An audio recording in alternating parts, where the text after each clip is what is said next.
Entomology की आज की इस क्लास में हम लोग जो है पढ़ेंगे बॉडी वॉल और इंटेग्यूमेंट, है ना। उनकी कैसी संरचना होती है, स्ट्रक्चर क्या होता है और उसके कार्य क्या होते हैं, उसके फंक्शंस क्या होते हैं, इसके बारे में अपन लोग पूरा अध्ययन करेंगे।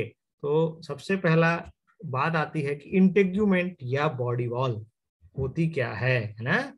तो इंसेक्ट्स की जो बॉडी वॉल है उसी को ही अपन इंटेग्यूमेंट कहते हैं। उन्हीं को एक्सोस्केलेटन, पिछली क्लास में कोई बच्चा पूछ रहा था एक्सोस्केलेटन, है ना, उसी को एक्सोस्केलेटन भी बोलते हैं। ये क्या होता है, ये एक्सटर्नल कवरिंग है। जो इंसेक्ट की जो शरीर होता है, शरीर को बाहरी रूप से ढकने वाली जो परत होती है, जैसे हमारे ह्यूमन बींग्स में त्वचा जो होती है ना, वो क्या है, एक प्रकार की त्वचा जो है वो इंटेग्यूमेंट या बॉडी वॉल है ना। उसी प्रकार से जो है आपका इंसेक्ट्स के केस में, इंसेक्ट के केस में जो बॉडी के आउटर कवर को, एक्सटर्नल कवर को, एक्सटर्नल बॉडी को एक्सटर्नली कवर करता है ना, उसको बोला जाता है इंटेग्यूमेंट या बॉडी वॉल, है ना। और ये बॉडी वॉल जो होती है वो एक्टोडर्मल, है ना, एक्टोडर्मल इन ओरिजिन होती है ना। ठीक है, अब देखिए क्या होता है ये बॉडी वॉल। बॉडी वॉल जो होती है वो एक प्रकार की क्या है, रिजिड, दृढ़, फ्लेक्सिबल, है ना, फ्लेक्सिबल भी है, लाइटर, है ना, लाइटर मतलब थोड़ी सी हल्के कलर की, स्ट्रॉन्गर, मजबूत, और कई प्रकार से जो है मॉडिफाइड होती है वेरियस बॉडी पार्ट्स में, है ना, जिसके जरिए जो है वो डिफरेंट मोड्स ऑफ लाइफ, अर्थात ठंडे वातावरण को, गर्म वातावरण को, कटीली जगहों पे, जंगल की जगहों पे, फसलों में लगने वाले कीड़े, है ना, उनका जो शरीर होता है वो उसके अकॉर्डिंगली अपने आप को एडजस्ट कर सके। इस प्रकार से जो बॉडी वॉल जो होती है वो कैसी होती है, रिजिड होगी, फ्लेक्सिबल होगी, लाइटर होगी, है ना, हल्के कलर की होगी, मजबूत होगी, है ना। वो डिफरेंट डिफरेंट जो है उनके जो है बॉडी पार्ट्स उस एटमॉस्फेयर को, उस डिफरेंट जो जिंदगी जीने के उनके जो हैबिटाट हैं, है ना, उनमें वो सरवाइव कर सके, उसके अकॉर्डिंगली जो है होती है ना। और ये जो बॉडी वॉल है ये एक प्रकार का क्या कार्य करता है, प्रोटेक्टिव कवरिंग, जितने भी जो अंदर के बॉडी के पार्ट्स हैं, शरीर के अंदर के, इंसेक्ट शरीर की, इंसेक्ट बॉडी के अंदर के जो पार्ट्स हैं उनको प्रोटेक्ट करने का कार्य जो है वो कौन करता है, ये बॉडी वॉल करती है। इसीलिए उसको जो है बोला जाता है इंटेग्यूमेंट, है ना। तो सबसे इंपॉर्टेंट चीज है कि ये इंटेग्यूमेंट कैसे बनी होती है। तो इंसेक्ट इंटेग्यूमेंट जो होती है वो तीन प्रमुख पार्ट्स से मिलकर के बनी होती है। पहला पार्ट होता है क्यूटिकल, दूसरा होता है द एपिडर्मिस और हाइपोडर्मिस, तीसरा होता है बेसमेंट मेम्ब्रेन, है। तो सबसे इंपॉर्टेंट जो पार्ट होता है वो होता है क्यूटिकल, है ना। ये देखिए इस चित्र में आपको इंसेक्ट इंटेग्यूमेंट का एक चित्र दिखाया गया है ना। ये इंसेक्ट इंटेग्यूमेंट का चित्र है जिसमें कि अभी आगे मैं आपको और दिखाऊंगा इसके बारे में। ये मेन रूप से ये पार्ट जो होता है ना, ये वाला जो होता है वो क्रिटिकल पार्ट कहलाता है ना, ये एपिडर्मिस, और ये जो है तीसरा वाला जो होता है वो बेसमेंट मेम्ब्रेन। ये देखिए, है ना, इसमें जो है ये दिख रहा है, ये सबसे मेजर पार्ट होता है ये वाला, जिसको बोलते हैं क्यूटिकल। ये देखिए यहाँ नजर आ रहा है क्यूटिकल, है ना। क्यूटिकल के बाद ये एपिडर्मिस, दूसरा पार्ट ये जो दिख रहा है ये एपिडर्मिस होता है। और जो नीचे की, सबसे नीचे की जो लेयर होती है उसको बोला जाता है बेसमेंट मेम्ब्रेन, है ना। इस चित्र में देखो आपको अच्छे से दिखाई दे रहा है ना। तो क्यूटिकल, एपिडर्मिस और बेसमेंट मेम्ब्रेन, है ना, ये तीन प्रमुख पार्ट से मिलकर के इंसेक्ट इंटेग्यूमेंट या इंसेक्ट बॉडी वॉल का निर्माण होता है। इसके अलावा अन्य यहाँ पे कई सारे आपको नामकरण दिखाई दे रहे हैं, इसके बारे में हम लोग एक एक चीजें पढ़ेंगे आगे चल करके, हैं। तो ये देखिए यही यही चीजें हैं जो मैं आपको बोल रहा था, है ना, इंसेक्ट इंटेग्यूमेंट, है ना, कि ये जो आपका क्यूटिकल है वो क्यूटिकल दो भागों में बटा होता है। आगे बताता हूँ आपको, एपिक्यूटिकल, प्रोक्यूटिकल। अब एपिक्यूटिकल फिर से दो भागों में बटा होता है, प्रोक्यूटिकल दो भागों में बटा होता है। ये एपिडर्मिस हो गई, और ये सबसे नीचे की आधारीय झिल्ली बेसमेंट मेम्ब्रेन, सबसे आधार का जो भाग है वो बेसमेंट मेम्ब्रेन कहलाता है। तो अपन लोग एक एक करके इसके पार्ट्स को पढ़ते हैं। तो सबसे पहला हम लोग पढ़ते हैं क्यूटिकल। क्यूटिकल क्या होता है ना, क्यूटिकल जो है एक प्रकार का कॉम्प्लेक्स स्ट्रक्चर है ना, कॉम्प्लेक्स स्ट्रक्चर है। और ये जो है एक नॉन सेलुलर लेयर होती है ना, नॉन सेलुलर, याद रखो है, सेल्स कोशिकाएं नहीं होती इसमें, नॉन सेलुलर लेयर होती है। और ये जो होती है क्यूटिकल आउटर मोस्ट, सबसे outer most thick layer of the integument, सबसे मोटी परत है क्यूटिकल। और सबसे बाहरी आवरण, बाहरी परत होती है ना, जिसका की निर्माण क्यूटिकल का किससे होता है, एपिडर्मिस के सिक्रीशन से। एपिडर्मिस जो है उसके सिक्रीशन से क्यूटिकल का निर्माण होता है ना। और जब नई क्यूटिकल का निर्माण होता है वो जो है फ्लेक्सिबल और इलास्टिक होती है ना, लचीली होती है, नरम और लचीली होती है। लेकिन जब स्क्लेरोटाइजेशन की प्रोसेस होती है ना, स्क्लेरोटाइजेशन क्या होता है आगे मैं आपको बताऊंगा। स्क्लेरोटाइजेशन की जब प्रोसेस होती है अर्थात टैनिंग है ना, कड़ा होना ना, तो उस समय में जो है ये क्यूटिकल कैसी हो जाती है, हार्ड और डार्क हो जाती है। हार्ड और डार्क मतलब काले कलर की हो जाएगी है ना, डार्क कलर की हो जाएगी और कड़ी हो जाती है। ये क्यूटिकल दो भागों में डिवाइड होती है जैसे मैंने आपको बताया है ना। एपिक्यूटिकल अपर लेयर, ये देखिए ये एपिक्यूटिकल दिख रहा है, दिख रहा है एपिक्यूटिकल, ये इसको बोलते हैं अपर लेयर है ना, अपर लेयर। दूसरी जो होती है प्रोक्यूटिकल, ये दिख रहा है प्रोक्यूटिकल, ये प्रोक्यूटिकल इसको बोलते हैं इनर लेयर है ना। क्यूटिकल दो भागों में बटा, एपिक्यूटिकल प्रोक्यूटिकल है। और एपिक्यूटिकल को क्या बोलेंगे, अपर लेयर है वो क्यूटिकल की, और जबकि प्रोक्यूटिकल जो है वो क्यूटिकल का इनर लेयर है ना। तो इस प्रकार से जो है ये दो भागों में बटी होती है। अब आगे और ये जो है ना एपिक्यूटिकल, देखो एपिक्यूटिकल में दिख रहा है आउटर एपिक्यूटिकल, इनर एपिक्यूटिकल है ना।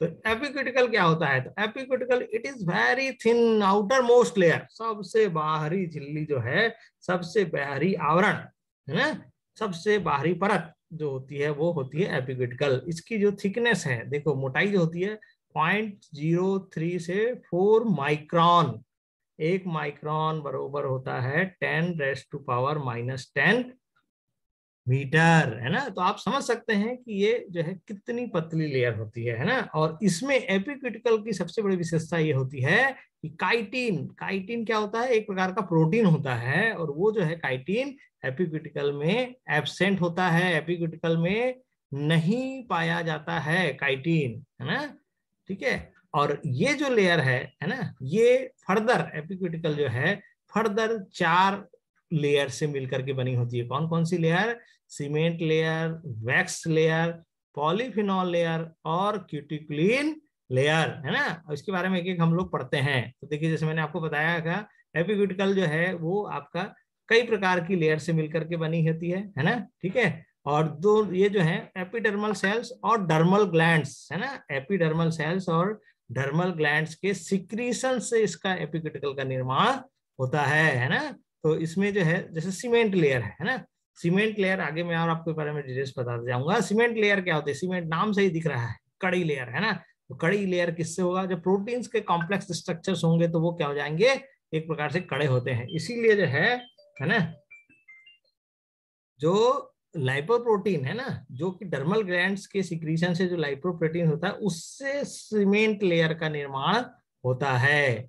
जबकि दूसरी लेयर है वैक्स लेयर, वैक्स का नाम ही है, वैक्स क्या होता है, चेन्स ऑफ हाइड्रोकार्बन्स है ना, अल्कोहल्स और एस्टर्स ऑफ फैटी एसिड्स, इनका सब का मिक्सचर जो होता है उससे वैक्स लेयर का निर्माण होता है। और यह भी जो है आपका एपिडर्मल सेल्स के सिक्रीशन से वैक्स लेयर प्रोड्यूस होती है। वैक्स लेयर का निर्माण एपिडर्मल सेल्स के सिक्रीशन से होता है ना। तीसरी लेयर होती है आउटर एपिक्यूटिकल, या इसी को बोला जाता है आउटर एपिक्यूटिकल या क्यूटिकुलिन लेयर है ना, ठीक है। ये जो है ये भी एपिडर्मल सेल्स के सिक्रीशन से प्राप्त होती है ना, और जो कि हर एक इंसेक्ट्स में प्रेजेंट होती है ना। और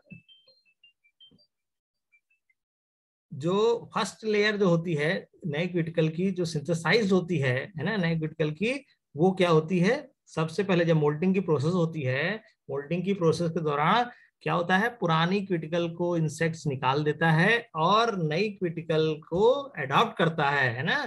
तो उस समय में जो सबसे पहली लेयर बनती है उसी को बोला जाता है आउटर एपिक्यूटिकल या क्यूटिकुलिन लेयर, है ना। देन चौथा लेयर जो है इसको आप बोलते हैं आपका इनर एपिक्यूटिकल, है ना, इनर एपिक्यूटिकल, है ना, इसी को पॉलीफिनॉल लेयर भी बोला जाता है ना, इनर एपिक्यूटिकल। ये दोनों जो है क्या होता है, पॉलीफिनॉल्स और जो पॉलीफिनॉल ऑक्सीडेज दोनों एंजाइम से मिल करके बना होता है, जो कि टैनिंग की प्रोसेस, स्क्लेरोटाइजेशन की प्रोसेस के लिए जवाबदेह होता है, जिसके जरिए ही इसके जो आपका टैनिंग की प्रोसेस, स्क्लेरोटाइजेशन की प्रोसेस होती है ना। ये देखिए, यही जो चित्र मैंने आपको पहले बताया, एपिक्यूटिकल 2 लेयर, आउटर इनर, है ना, ठीक है। सीमेंट लेयर, इसी में देखिए आ गई सीमेंट लेयर, वैक्स लेयर, है ना। ये जो है यही चीजें हैं जो आपकी इन सब से मिल करके, ये दो और ये दो, है ना, ये मिल करके एपिक्यूटिकल का निर्माण होता है ना। ठीक है, ये क्यूटिकल लेयर दिख रही है, ये देखिए, ये इनर एपिक्यूटिकल लेयर है ना। ठीक है, ये इसके यहाँ से यहाँ तक का जो है पूरा ये एरिया, ये देखिए कलर सेम कलर में देख लीजिए आप, है ना, ये यहाँ दिखा रहा है, इसी को बोलेंगे आप लोग आउटर एपिक्यूटिकल। और ये वाली ये हो गई आपका इनर एपिक्यूटिकल, हो गई ये, हो गई आपका आउटर, सॉरी ये हो गई आउटर एपिक्यूटिकल, ये हो गई इनर एपिक्यूटिकल, है ना। ठीक है, इसी के अंतर्गत जो है इस तरीके से एपिक्यूटिकल का निर्माण होता है। इसीलिए जो इंसेक्ट्स जो होता है ना, जब विदेशों में देखा होगा आप लोगों ने कि इंसेक्ट्स को खाते हैं लोग, है ना, तो वो क्या होता था, वो क्यों खाते हैं, क्योंकि क्रंची होता है। वो क्रंची क्यों होता है, वो क्रंची होने के कारण से इन्हीं लेयर की उपस्थिति, है ना, सीमेंट लेयर, वैक्स लेयर, मतलब एपिक्यूटिकल जो है, एपिक्यूटिकल जो है वो आपकी कैसे हो जाती है, हार्ड हो जाती है टैनिंग के कारण से, जिसके कारण से वो उसका इंसेक्ट का स्वाद जो है वो क्रंची होता है, क्रंची, है ना। ठीक है, तो इस प्रकार से जो है ये देखिए, अभी इन्हीं लेयर का जो मैंने अभी आपको बताया वही चीजें हैं यहाँ पे, कि सीमेंट लेयर जो है वो डर्मल ग्लैंड के सिक्रीशन से बनती है, लाइपोप्रोटीन्स का से जरिए जो है उसका क्या सिक्रीशन से बनती है, और उसमें कंपोजिशन क्या होता है, लाइपोप्रोटीन्स होता है उसके जरिए बनती है। और ये जो है सीमेंट लेयर क्या करती है, जो भी एक्सटर्नल डैमेज होता है ना, बाहरी डैमेज जो होता है इंसेक्ट को, उससे बचाने का कार्य जो है वो सीमेंट लेयर करती है। जबकि दूसरी लेयर वैक्स लेयर है, इसमें जो दिख रहा है ये देखिए वैक्स लेयर, है ना, ये वाली लेयर, ये वैक्स लेयर जो है ये क्या प्रोमिनेंट लेयर होती है, सबसे उभरी हुई लेयर, है ना, और सबसे ज्यादा मात्रा में यही, है ना। तो इसकी जो थिकनेस होती है कितनी होती है, 0.25 माइक्रोन होती है। और ये वैक्स लेयर, चूंकि वैक्स है इसलिए जो long chain hydrocarbons, fatty acids, asters of fatty acids और अल्कोहल से मिलकर के बनी होती है। क्योंकि नाम भी वैक्स है, वैक्स में अगर पानी डालेंगे तो वैक्स पानी को एब्जॉर्ब थोड़ी करेगा, इसीलिए जो है ये क्या होता है, वाटर प्रूफ लेयर होती है वैक्स लेयर जो होती है ना। इसी के कारण से, इस वैक्स लेयर की प्रेजेंस के कारण से ही इंसेक्ट्स में पानी की कमी नहीं होती है, डेसिकेशन नहीं होता है, डिहाइड्रेशन नहीं होता है इंसेक्ट्स में।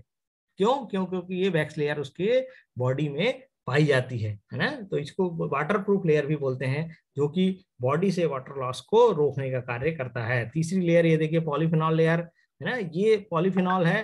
तो पॉली मीन्स बहुत सारे, फिनॉल की बहुत सारे जो है आपका उससे बनी है। तो इसी प्रकार से कई सारे फिनॉल्स जो होते हैं वो बेसिकली इसके लेयर के निर्माण में सहयोगी होते हैं। निर्माण के लिए जो है आपका फिनॉल्स, है ना, ठीक है, जो कि ये फिनॉल्स क्या करते हैं, प्रोटीन्स का निर्माण करते हैं। ठीक है, और इसी के कारण से जो इंसेक्ट्स की, जो कहते हैं ना इंसेक्ट्स में रेजिस्टेंस आ गया है ना, ऑर्गेनिक सॉल्वेंट्स, एसिड्स, वो बेसिकली इसी लेयर के निर्माण के कारण से ही इंसेक्ट्स अपने आप में जो है ना रेजिस्टेंस डेवलप कर लेता है। क्यों क्यों क्योंकि ये जो है क्या है, फिनॉल्स की कई सारी लेयर से मिलकर के बना होता है। ये फिनॉल्स अपने अंदर जो भी ऑर्गेनिक सॉल्वेंट्स हैं और जो एसिड्स हैं उनको अंदर घुसने नहीं देता है, इसीलिए जो है इंसेक्ट्स रेजिस्टेंस ले लेता है ना।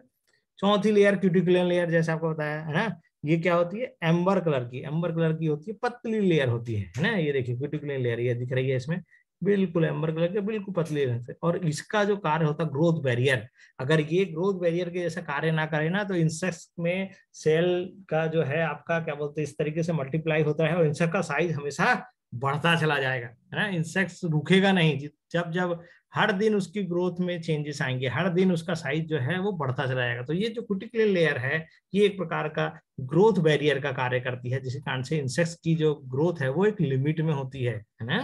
ठीक है, तो इस प्रकार से एपिक्यूटिकल हो गया। एपिक्यूटिकल के बाद जो आपको मैं बोल रहा था कि उसकी जो सेकंड पार्ट है वो है आपका प्रोक्यूटिकल। ठीक है, प्रोक्यूटिकल जो है वो भी बेसिकली किससे बनता है, एपिडर्मल सेल्स के सिक्रीशन से प्रोक्यूटिकल का निर्माण करता है होता है। और ये क्या होता है, ये बेसिकली काइटिन और प्रोटीन का मिलकर के बना होता है ना। प्रोक्यूटिकल जो है, काइटिन और प्रोटीन क्या है, काइटिन और प्रोटीन जो है ये एक प्रकार के प्रोटीन तो ही है, काइटिन भी क्या है, एक प्रकार का प्रोटीन ही है ना। ठीक है, इनके जो है आपका इनसे मिल करके प्रोक्यूटिकल का निर्माण होता है ना।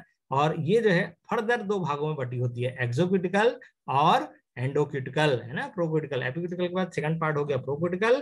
प्रोक्यूटिकल दो भागों में बटी, एक्सोक्यूटिकल और एंडोक्यूटिकल। तो एक्सोक्यूटिकल जो है नाम से ही दिख रहा है, एक्सो मतलब बाहरी है ना, क्यूटिकल का बाहरी वाला जो पोर्शन रहेगा वो एक्सोक्यूटिकल कहलाएगा ना।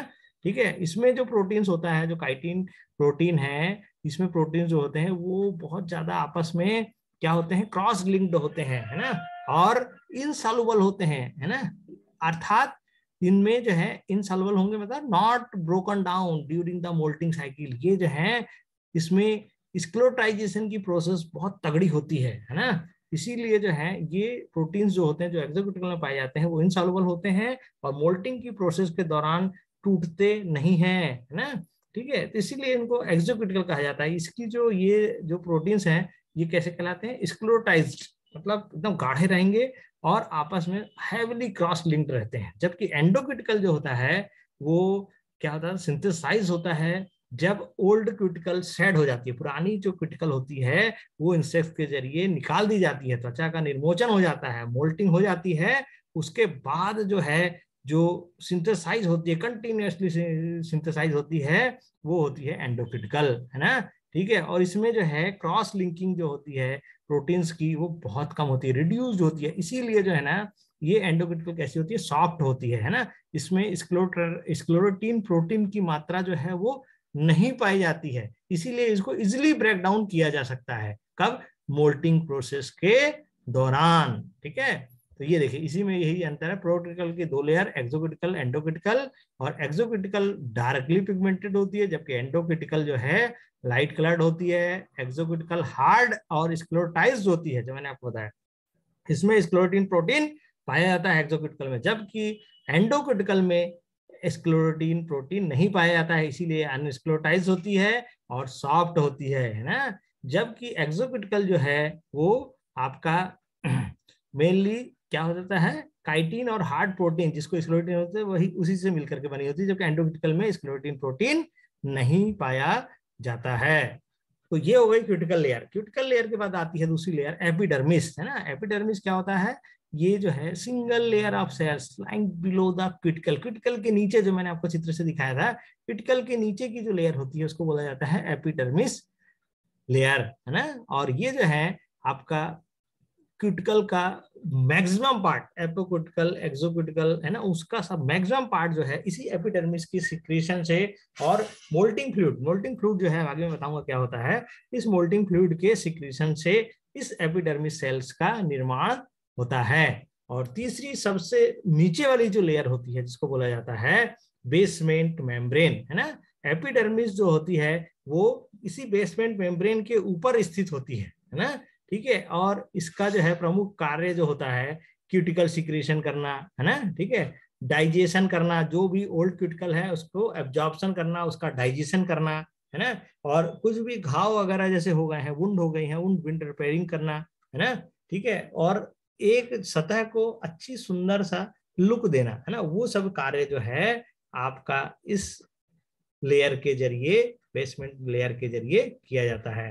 अब ये तीनों लेयर हो गई, क्यूटिकल लेयर, एपिडर्मिस और बेसमेंट मेम्ब्रेन है ना। इसके बाद अब बारी आती है कि बॉडी वॉल का फंक्शन, बॉडी वॉल क्या क्या कार्य करती है ना। तो सबसे प्रमुख कार्य जो मैंने पहले भी आपको बताया कि इट प्रोटेक्ट्स द बॉडी है ना। ठीक है, तो जो भी बॉडी एंड बॉडी के ऑर्गन्स हैं उनको प्रोटेक्शन करने का कार्य जो है वो बॉडी वॉल करती है। और बॉडी वॉल में चूंकि क्यूटिक्लिन लेयर है जो कि ग्रोथ बैरियर का कार्य करती है, जिसके कारण से इंसेक्ट्स का क्या हो जाता है, प्रॉपर शेप आता है। तो ये बॉडी वॉल क्या करती है, gives shape to the insects है ना, इंसेक्ट्स को शेप देने का कार्य भी करती है। उसके अलावा जो भी मसल्स रहती हैं, इन जो एक्सोस्केलेटन है, बॉडी वॉल है, उसके नीचे जो मसल्स रहती हैं उन मसल्स को सरफेस प्रोवाइड करने का कार्य करती है बॉडी वॉल, जिसके जरिए कि मसल्स जो है उससे अटैच हो सकें। इसके अलावा कंजर्व मॉइस्चर, पानी का जो है डेसिकेशन, पानी का इवोपरेशन, पानी का उनकी बॉडी के अंदर से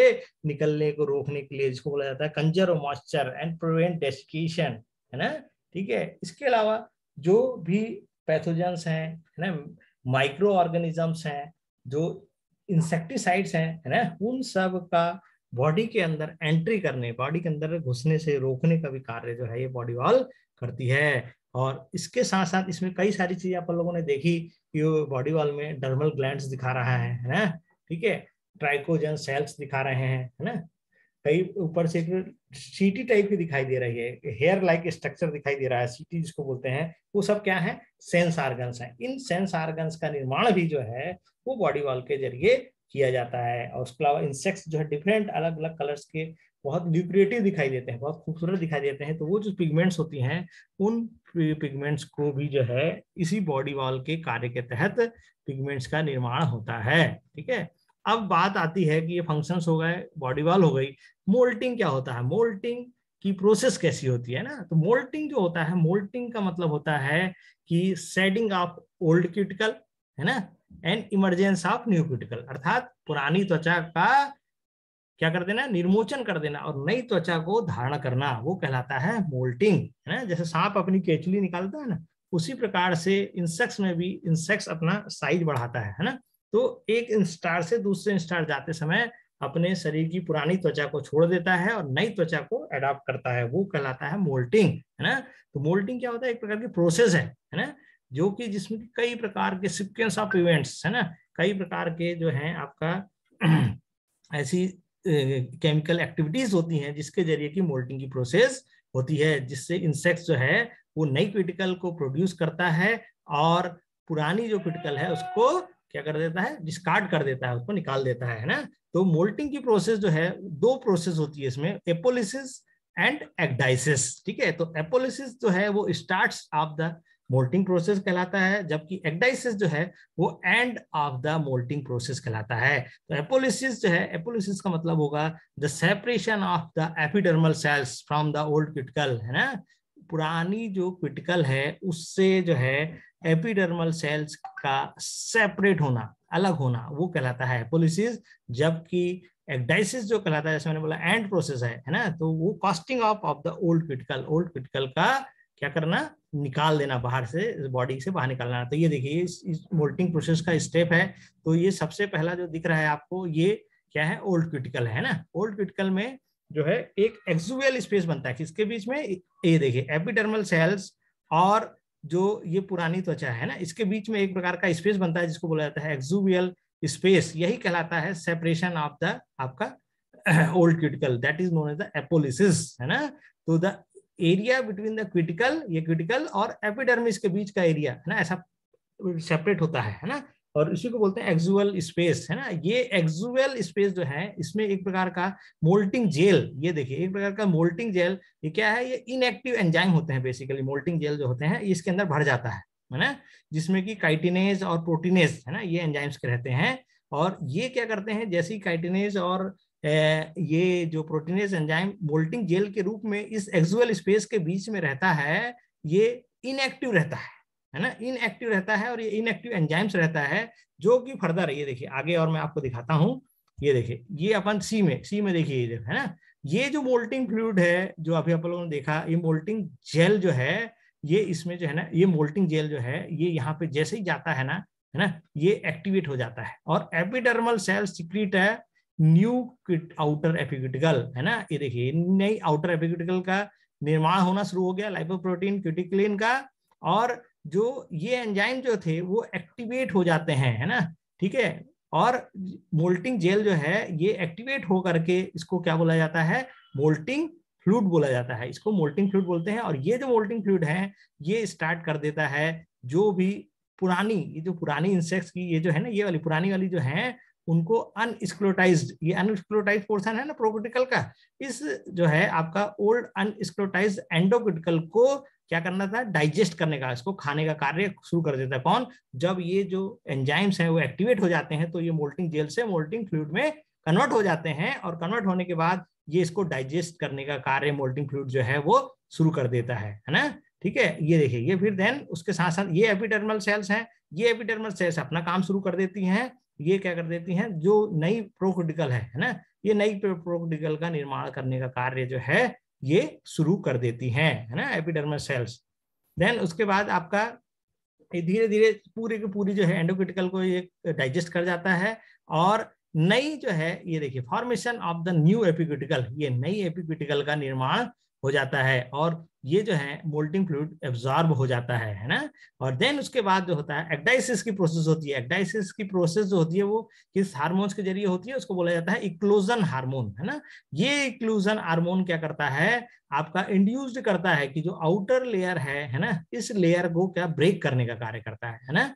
ठीक है, ये एक्लूजन हार्मोन जो है इंड्यूस्ड करता है एक डाइसिस प्रोसेस को, है ना, जिसके जरिए ये आउटर लेयर जो है वो फट जाती है, और ये त्वचा अलग हो जाती है, और ये नई वाली जो त्वचा है वो ऊपर की ओर आगे बढ़ जाती है। इस प्रकार से जो है मोल्टिंग की प्रोसेस चलती है। अब बात आती है स्क्लेरोटाइजेशन, है ना। तो स्क्लेरोटाइजेशन को ही बोला जाता है टैनिंग, है ना। तो जिसमें क्या हो जाता है, जितने भी जो प्रोटीन मैट्रिक्स हैं क्यूटिकल के, उनको सबको क्या कर देता है, स्टेबलाइज कर देता है, अर्थात जितने भी प्रोटीन्स हैं उनको सबको स्थापित कर देना, स्टेबलाइज कर देना, है ना, उनको हार्ड कर देना, खड़ा कर देना, है ना, जो कि जिसके कारण से वो इनसॉल्युबल रहते हैं और रेजिस्टेंस शो करते हैं, वो प्रोसेस कहलाती है स्क्लेरोटाइजेशन। स्क्लेरोटाइजेशन कुछ नहीं, एक प्रकार से प्रोटीन्स जो होते हैं उनकी टैनिंग होना, उनका हार्डनेस होना, उनका कड़ा होना, और जो है आपका उनको इनसॉल्युबल बनाना, ये प्रोसेस कहलाती है स्क्लेरोटाइजेशन, है ना। तो the process of sclerotization cross links the functional groups of cuticular proteins when they react with quinones, जब ये क्यूनॉन्स के साथ जुड़ते हैं तब उस समय, है ना। ठीक है, और इस प्रकार से जो है स्क्लेरोटाइजेशन की प्रोसेस होती है। तो आज की क्लास में हम लोगों ने देखा कि इंसेक्ट बॉडी वॉल किस तरीके से निर्माण होता है, उसमें क्या क्या प्रोसेस होती है, मोल्टिंग क्या होती है, और मोल्टिंग की प्रोसेस क्या होता है। ठीक है, और अभी क्लास का समय खत्म होने वाला है, अब आप लोग अनम्यूट कर सकते हैं, लेस देन 1 मिनट, है ना। ठीक है, कोई क्वेश्चन हो तो आप लोग पूछ सकते हैं।